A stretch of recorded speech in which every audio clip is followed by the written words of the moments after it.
Hi, ArcfieldWeather.com meteorologist Paul Dorian here on Thursday morning, May the 29th. A lot to talk about this morning. I want to get into the tropical scene. Of course, the tropical season officially gets underway on Sunday, which happens to be June 1st, and it officially goes all the way out to December 1st. I think there are signs that around June 10th or so, maybe the 9th, the 10th, the 11th time frame, could very well be dealing with our first tropical threat of the season here. We'll kind of get into the reasons why and some of the factors involved and some of the factors that I'll certainly be looking at over the next several weeks as we evolve into the tropical season. Meanwhile, in the meantime, we have another rain event coming to the Mid-Atlantic region, a nice soaking rain event over the past 36, 48 hours or so, continuing to help alleviate any remaining drought conditions in the Mid-Atlantic region. Much of the eastern U.S. has certainly fared better in recent weeks in terms of rainfall. And this next event comes from later Friday night into the day on Saturday for the Mid-Atlantic region. This includes the I-95 corridor region from D.C. to Philadelphia to New York City. That particular rain event certainly can feature some heavy rain and I think some strong thunderstorms as well. This past rain event was kind of the stable soaking rain type of happening here, but this next one, Friday night into Saturday, I think will be more dynamic, allowing for the possibility of some strong thunderstorms, potentially containing some damaging wind gusts and even some hail. We'll get into that over the next few minutes as well. First of all, let's focus on the tropical scene. And again, I think there may be a threat to deal with in about 10 days or so, around that June 10th time frame. This is from NOAA's Hurricane Prediction Center, a map we'll be looking at certainly more and more frequently over the next several weeks as we evolve into the 2025 tropical season. Do not expect any activity over the next 7 days. I tend to agree with that, but right after that time frame, maybe days 8, 9, 10, 11, somewhere in there very well could be a system to deal with right in this part of North America. Well, we talk a lot about teleconnection indices here at ArcfieldWeather.com. During the wintertime, the North Atlantic oscillation, the Atlantic oscillation, the Arctic oscillation, NAO and AO are kind of featured because they tend to be more important during the wintertime across this part of the nation. During the summer tropical season, one of the teleconnection indices I really focus in on, the MJO, the Madden Julian oscillation. This tracks a tropical disturbance that regularly moves across the global tropics, and you can kind of track temperature and precipitation patterns with respect to the location of that tropical disturbance. This kind of a map here, this kind of a plot, depicts the movement of the MJO, of that tropical disturbance, which really is an area of showers and thunderstorms across the global tropics, and it tracks on a counterclockwise basis in this fashion that we see here. And we talk at length about different phases shown on this kind of a map here.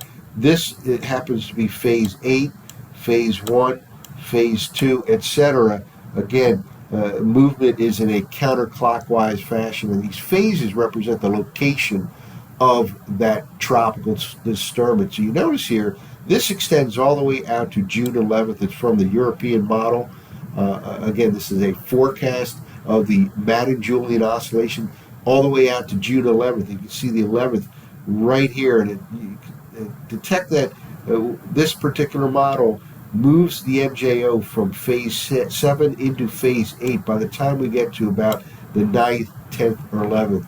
Now, from past experience, we have temperature and precipitation patterns associated with these particular phases given the time of the year. And when we get into the months of June, July, and August, phases 8, 1, and 2 tend to be active tropical phases in the Atlantic Basin. And this is one of the reasons why I believe there's supporting evidence here from the MJO for a potential tropical system somewhere in the Atlantic Basin, maybe the Caribbean Sea, the Gulf of Mexico, the eastern U.S., around June 9th, 10th, or 11th or so. So this is something we'll track for sure over the next couple of weeks. And we'll use this MJO plot frequently over the next few months during the tropical season of 2025.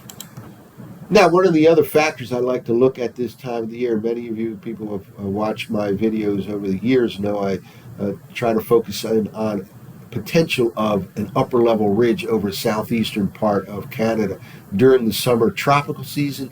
That tends to enhance activity down across the southwestern Atlantic. It kind of leads to convergence down there across the southern southwestern part of the Atlantic Ocean, which in turn can result in a tropical wave moving from the east to the west into the southwestern Atlantic, the Gulf of Mexico, the Caribbean Sea. So just wanted to kind of quickly go through these 500 millibar height anomaly forecast maps using last night's 0-Z of the GFS and focus in on this area right here, the southeastern part of Canada. Again, when there is a strong ridge up in that part of North America during the summer tropical season, that can be undercut by a tropical system down to the south. And as we push forward here over the next few days, we have this upper level trough and yet another colder than normal air mass for the mid-Atlantic, the northeast U.S., and again, quite an active period from Friday night into Saturday. We'll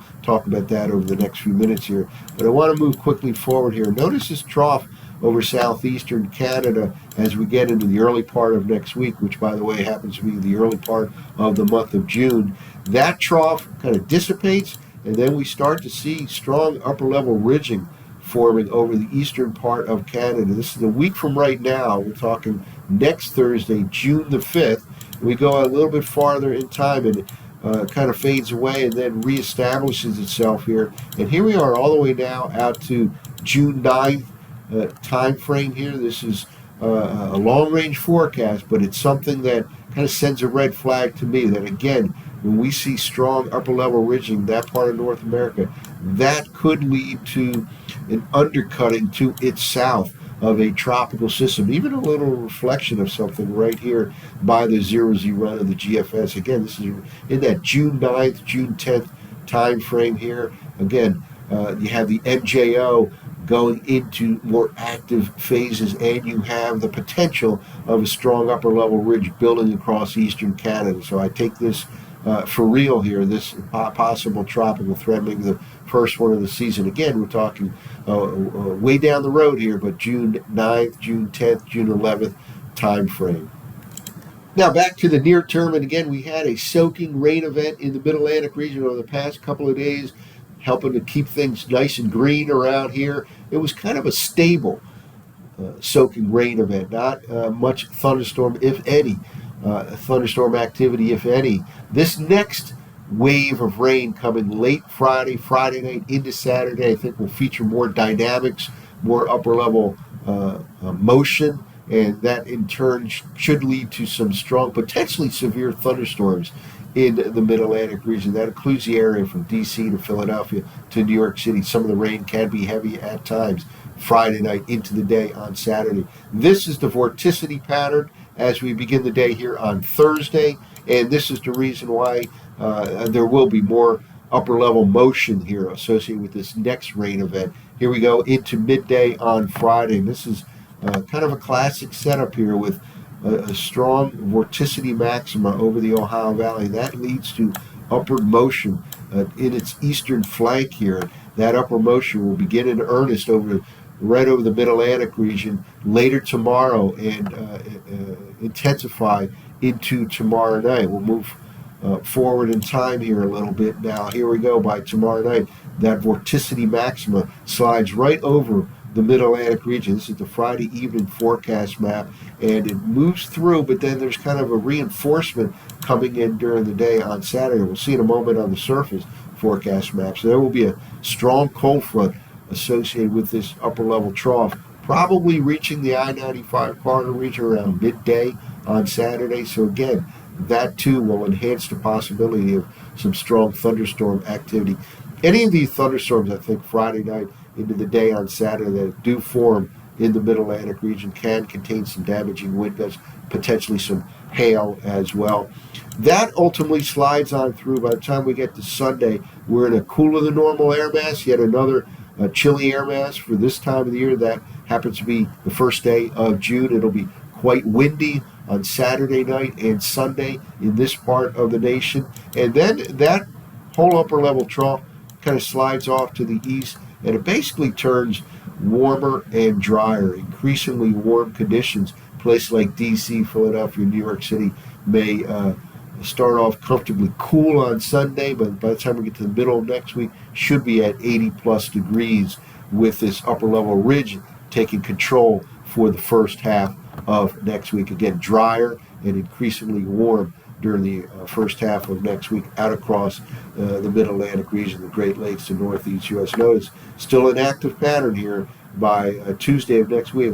Another strong upper level system sliding right into Southern California, the Baja region of Mexico. Well, let's wrap up with the surface forecast maps here beginning on Thursday morning using the 0Z run of the GFS. And we're not done with the rain yet in the Mid-Atlantic region. Here we go into the afternoon and evening hours. There can be a few showers, nothing much later on tonight. It's kind of a weak frontal system passes on by the I-95 corridor region. That front then tends to stall out. You kind of see the reflection of that stalling out frontal system right here with this isobar pattern. That allows low pressure to form along that stalled out frontal boundary zone later tomorrow into tomorrow night, and that will increase the chance for some shower and thunderstorm activity again late tomorrow night into the day on Saturday. Here we go. Kind of an explosion of the radar echoes here by tomorrow evening.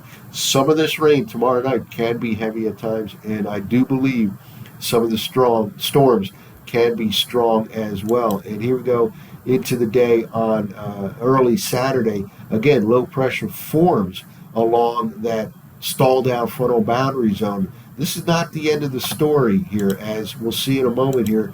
A cold front right here by the time we get to midday on Saturday slides through, and that cold front can be active, can produce some more showers and maybe some strong thunderstorms as well in the Mid-Atlantic region. That then slides slowly to the east Saturday evening. Finally, by Sunday morning, passes off to New England by Sunday morning.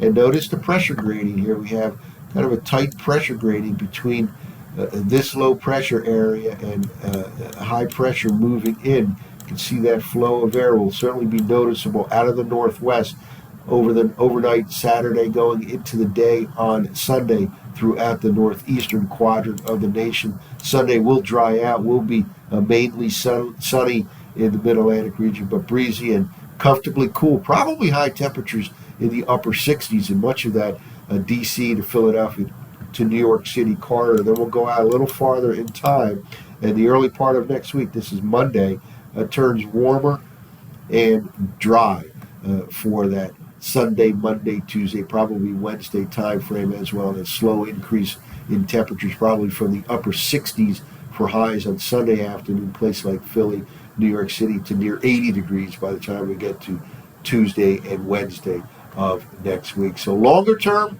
potential initial tropical threat around June 9th, June 10th, June 11th time frame. We'll, of course, track that over the next couple of weeks. And in the near term, another rain event coming to the Mid-Atlantic region from later tomorrow into the day on Saturday. Some of that rain can be heavy. Some of the thunderstorms that form can be strong. That's it for now. For ArcFieldWeather.com, this has been meteorologist Paul Dorian.